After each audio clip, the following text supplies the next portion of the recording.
এসো মা। আরে ইন্সপেক্টর সাহেব, আপনি? উনি কে? আমার মা। থাক মা, বেঁচে থাকো, বেঁচে থাকো। আসেন। বসুন। কি হলো, দাঁড়িয়ে কেন? বসুন। মা, বড় ভাইয়া, ছোট ভাইয়া, তোমরা কোথায়? সালাম। ওয়ালাইকুম সালাম। ইন্সপেক্টর সাহেব, আপনি? আমার মা এসেছেন আপনার সাথে দেখা করতে। বসুন আপা, বসুন। আসসালামু আলাইকুম স্যার। দাঁড়িয়ে কেন স্যার? বসুন বসুন স্যার। আমাদের মতো গরিবের বাড়িতে আপনারা? মাকে নিয়ে এসেছি খালামার সাথে কিছু কথা বলতে। মা রুকেয়া, তুমি একটু ভেতরে যাও তো। এই চুপ।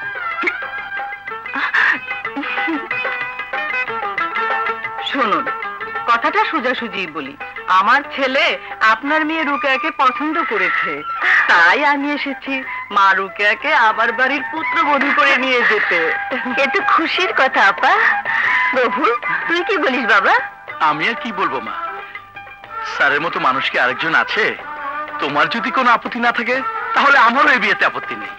তাহলে সামনের চাঁদের প্রথম তারিখে বিয়ের দিন ধার্য করে ফেলি। শুকুর, আলহামদুলিল্লাহ। কিরে, লুকিয়ে লুকিয়ে কি শুনছিস? কিছু না ভাইয়া। কিছু না বললেই হলো? তোর মনে এই ছিল?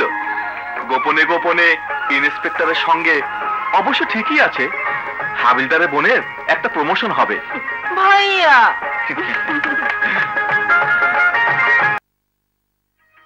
গফুর স্যার। শোনো, আমাকে একটা জরুরি কাজে শহরে যেতে হচ্ছে, ফিরতে দেরি হবে। ইদানিং এই এলাকায় চোরাচালান খুবই বেড়ে গেছে, তোমাকে সেদিকে সতর্ক নজর রাখতে হবে। আমার বিশ্বাস চোরাচালানের তৎপরতা বন্ধ করতে তুমি সক্ষম হবে। স্যার, আপনার যখন এই হাবিলদার আব্দুল গফুরের উপর এত বিশ্বাস, তখন আমি কথা দিচ্ছি আপনার বিশ্বাস আমি রাখবো ইনশাআল্লাহ। Good, very good. তুমি এক্ষুনি ওদিকে চলে যাও। আর শোনো, আমি ফিরে আসা আগ পর্যন্ত তুমি এদিকে সবকিছু খেয়াল রাখবে। স্যার।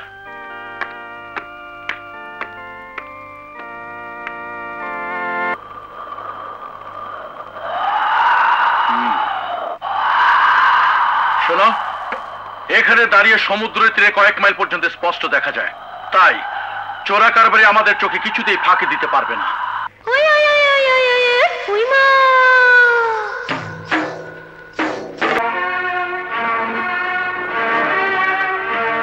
জাবরু, তুই?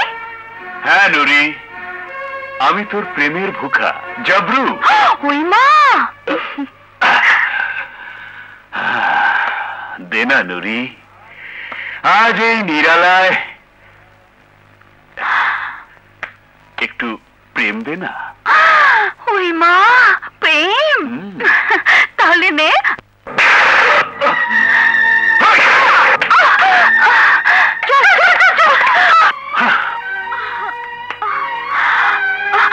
দারোগা সাহেব, ও আমাকে।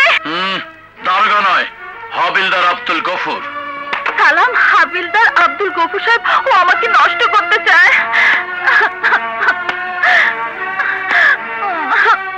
নষ্ট লোক তো মানুষকে নষ্ট করতে চাইবেই, আর এসব নষ্ট মানুষের জন্য আছে হাবিলদার আব্দুল গফুর।